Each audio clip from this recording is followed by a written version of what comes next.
Okay, hey everybody, it's Tim the Piano Fool, and in this video program, it's going to consist of some video lessons. And the reason I'm doing this is because I got an email from Sophia, a student of mine, and she is progressing along awesome and doing a great job, but she had a question that I thought, you know what, I bet you I could put together a program that would really help a lot of people.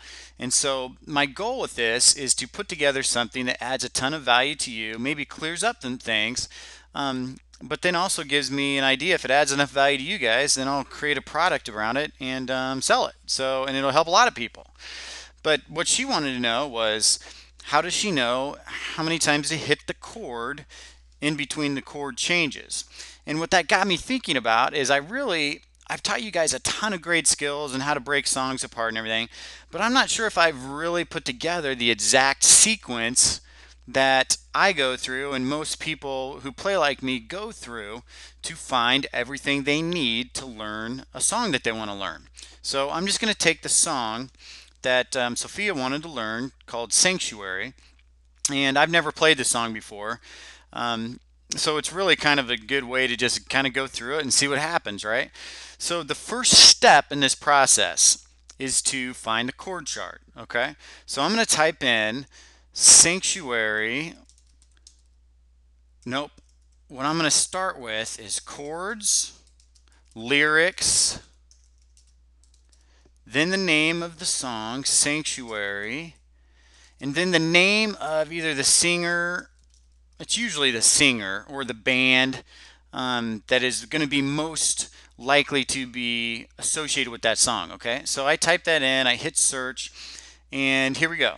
The first thing that pops up is Sanctuary guitar tabs. Now, I did a short video on how to find free chord charts, which is really what I'm doing here on this video. If you haven't seen that, I want you to know that you can use guitar tabs, okay? Because the guitar chords, because they're the same as piano chords. So there's no difference. When we start learning the chords, either guitar or piano, it's all going to be the same thing.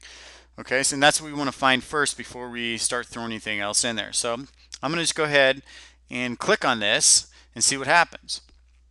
Okay, so what happens is we get this chord chart brought up, and it's pretty cool because this one looks like it's pretty clean and simple and makes total sense, right?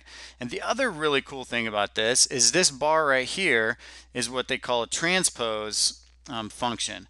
And if I wanted to play this song in A, it would automatically transpose all these for me. A sharp, which I don't know why you'd ever play that song in that. B flat, it'll transpose all of them, okay? I'm going to leave it at D, and I'm not sure if what you find out with chord charts is that they're not always 100% accurate. And I don't know that about this yet either, but that's part of this process and the sequence. But for right now, I'm going to trust it, and I'm going to go ahead and copy this information. I'm going to highlight it. I'm going to hit Control C for those of you who don't know that copies everything. And then Control V, and paste this into a document. Okay, you know what? I don't like the way that came in, so I'm going to do something different. I think I'm going to just start right. I don't want that.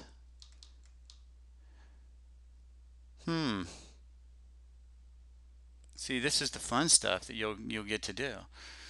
Okay, let me see if I copy it from the bottom. Okay, that's what I want to do.